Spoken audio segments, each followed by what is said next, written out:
দাও দাও, এই আংটি দেখা যাচ্ছে।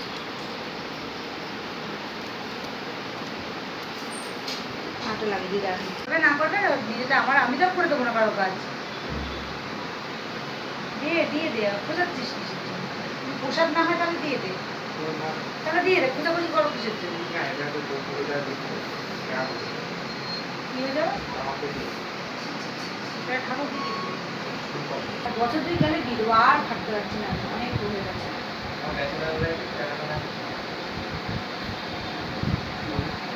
ব্যাচেলার লাইফে কেনাবেলা হয়ে গেছে।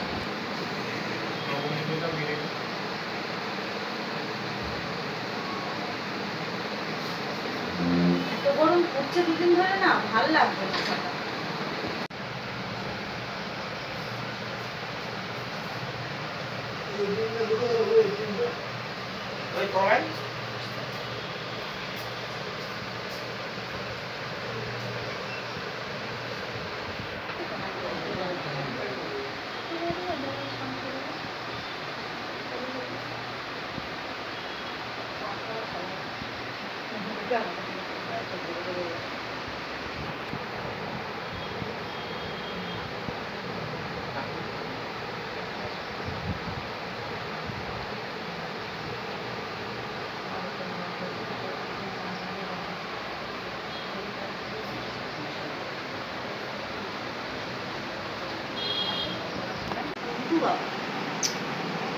এবার ওটাই তো হচ্ছে ইয়ে, আমারটা তো আমি তো বাড়ি দিলাম সোনাদাকে।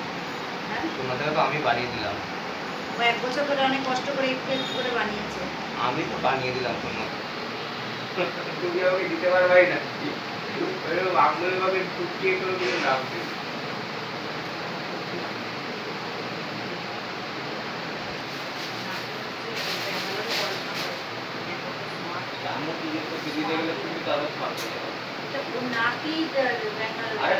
তোমার এক জেনারেশন কম আছে, কি আছে 5 বছর বয়সে বিয়ে করে দিলে।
যাচ্ছে না, সরস্বতী বেরিয়ে গেছে, বেরিয়ে গেছে, এই লোকটা না এলে ভুলগুলো শুধরায় না কোনোবার।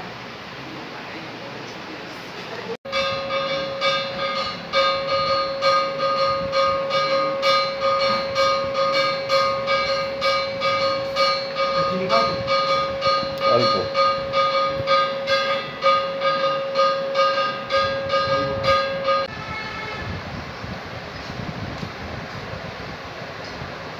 আস্তে আস্তে পড়ে ওঠো।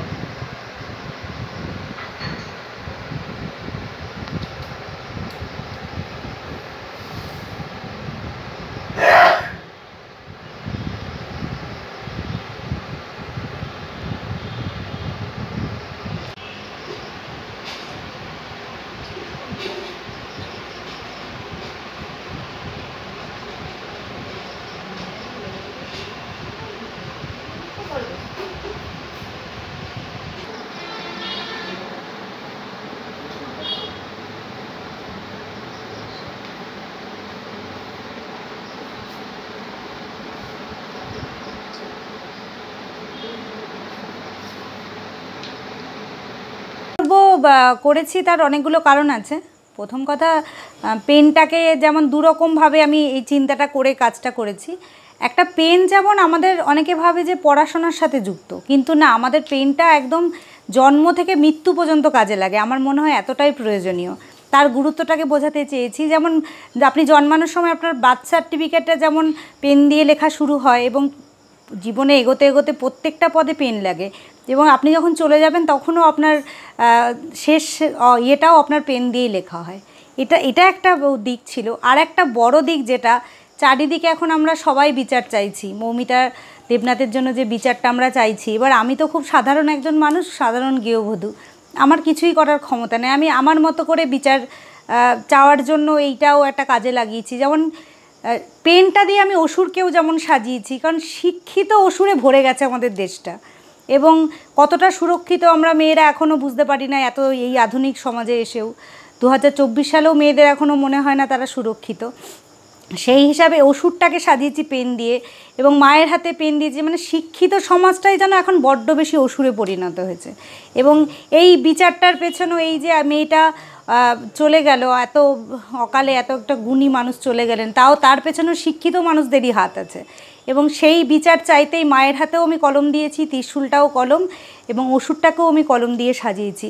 এবং আবারও বলি যে শেষ পর্যন্ত চাই যেন বিচারটা পাই আমরা। মা যাতে এই শিক্ষিত সমাজের অসুরদের যেন মেয়েরা মায়ের রূপ ধরে, এবং মা যেন অসুরকে বধ করতে পারে, এই জন্য মায়ের হাতেও আমি কলমই দিয়েছি। যে এই শিক্ষিতদের বধ করতে আমাদের আরও অনেক বেশি মানবিক শিক্ষায় শিক্ষিত হতে হবে। এই এটাতে প্রায় 15,000-এর বেশি পেন আমি ব্যবহার করেছি, এবং প্রায় 9 মাস মতো লেগেছে এটা আমার তৈরি করতে।